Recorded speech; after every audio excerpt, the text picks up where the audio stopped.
کہ یہ جو بچے کم سن مرتے ہیں تو اللہ سبحانہ و تعالیٰ فرشتوں سے پوچھتا ہے، خاص طور پر ملک الموت سے سوال ہوتا ہے کہ جب تو روح قبض کرنے گیا میرے اس بندے کے بچے کی اولاد کی تو اس نے کیا کہا، اس مصیبت پر اس نے کیا کہا۔ اب یہ جو سوالات ہوتے ہیں نا ناظرین کرام، اس کا یہ مطلب نہیں ہوتا کہ اللہ تعالیٰ معاذ اللہ علیم نہیں ہے، جانتا نہیں ہے۔ ڈیوٹی ہے ملک الموت کو تو بتانا ہے، پوچھا جا رہا ہے، اللہ تو سب جانتا ہے، لیکن ہماری تعلیم کے لیے پوچھا کہ میرے بندے نے کیا کہا۔ تو جب ملک الموت جواب دیتے ہیں کہ جب ہم نے ایک ننھی سی روح قبض کی، ایک منا سا بچہ جو سوئمنگ پول میں ڈوب گیا، 4 برس کا تھا، جب اس کی روح کو قبض کیا تو آپ کے بندے یا بندی نے انتہائی عاجزی اور انکساری کے ساتھ کہا، اِنَّ لِلَّهِ وَإِنَّ إِلَيْهِ راجعون، یہ اللہ ہی کا مال ہے اور اللہ ہی کی طرف اسے لوٹ کر جانا ہے۔ تو اللہ سبحانہ و تعالیٰ ارشاد فرماتا ہے، تو پھر میرے اس بندے کے لیے جنت میں بیت الحمد تعمیر کرو۔ یہ نہیں مراد آبادی صاحب اس حدیث کا حوالہ دیتے ہیں، بیت الحمد تعمیر کرو جہاں پر اس کا بچہ قیام پذیر ہوگا، اور جب یہ بندہ یا بندی روز حشر لائے جائیں گے تو انہیں بیت الحمد میں اس بچے کے ساتھ رکھا جائے گا۔ تو صدمہ تو ہے میری بہن، دکھ کی بات ہے کہ آپ کا 4 سال کا بچہ سوئمنگ پول میں ڈوب کے ہلاک ہو گیا ابھی رمضان میں۔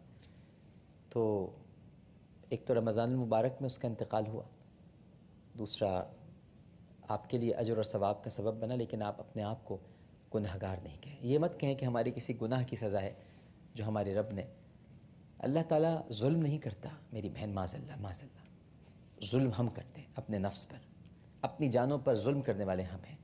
جبھی تو ہمیں دعا سکھائی ہے، تعلیم دی ہے، ہر وقت ہمیں یہ دعا پڑھنی چاہیے، ربنا ظلمنا انفسنا وان لم تغفر لنا وترحمنا لنکونن من الخاسرین۔ السلام علیکم۔ السلام ہلو، علیکم۔ السلام علیکم۔ السلام علیکم۔ وعلیکم السلام، جی فرمائیے۔ وعلیکم، وہ میں اورنگ آباد سے بول رہی ہوں، انڈیا سے۔ اورنگ آباد انڈیا سے بول رہے ہیں، جی اچھا، اپنے ٹی وی کی آواز ذرا بند کر لیں گے آپ؟ ہاں، 1 منٹ۔ ہاں، 1 منٹ۔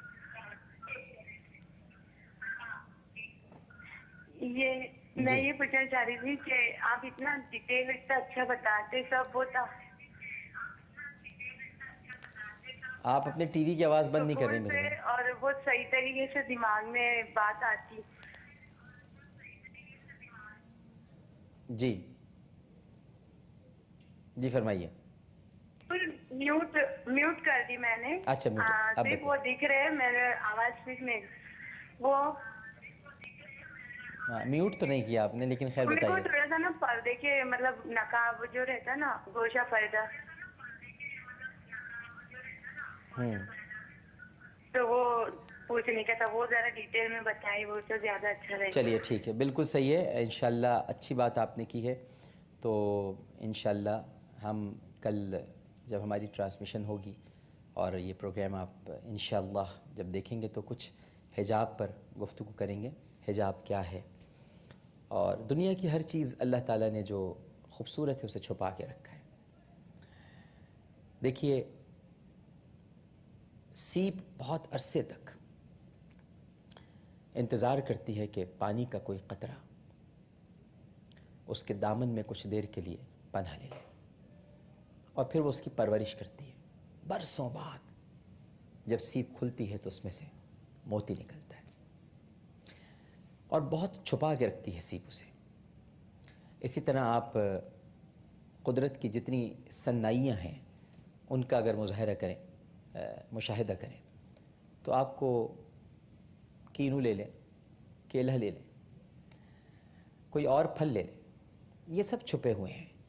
انار لے لیں، انار تو جنت کے پھلوں میں سے ایک پھل ہے۔ انار لے لیجئے کہ اس کے دانے اس کے اندر چھپے ہوئے ہوتے ہیں۔ تو ہر چھپی ہوئی جو شے ہے وہ اللہ تعالیٰ نے اسے بہت سنبھال کر بڑی خوبصورتی کے ساتھ رکھا ہے، اور عورت چونکہ مستور ہے، چھپی ہوئی ہے، لہٰذا اس کو مستور ہی کہا جاتا ہے۔ مستورات ہوتی ہیں، جمع خواتین کی جمع مستورات ہے، تو چھپی ہوئی ہے، چھپا کے رکھا ہے پروردگار نے، لہٰذا وہ حجاب ایک دین کا لازمی جز تو ہے۔ میں تو کہتا ہوں کہ انسانی اقدار کو سنبھالے رکھنے کا بھی ایک بہت اہم ذریعہ ہے۔ تو اس پر ضرور گفتگو کریں گے انشاءاللہ. فی الوقت پروگرام کا وقت اختتام کو پہنچتا ہے.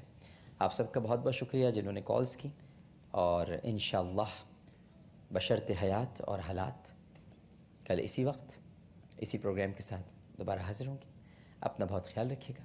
اللہ حافظ.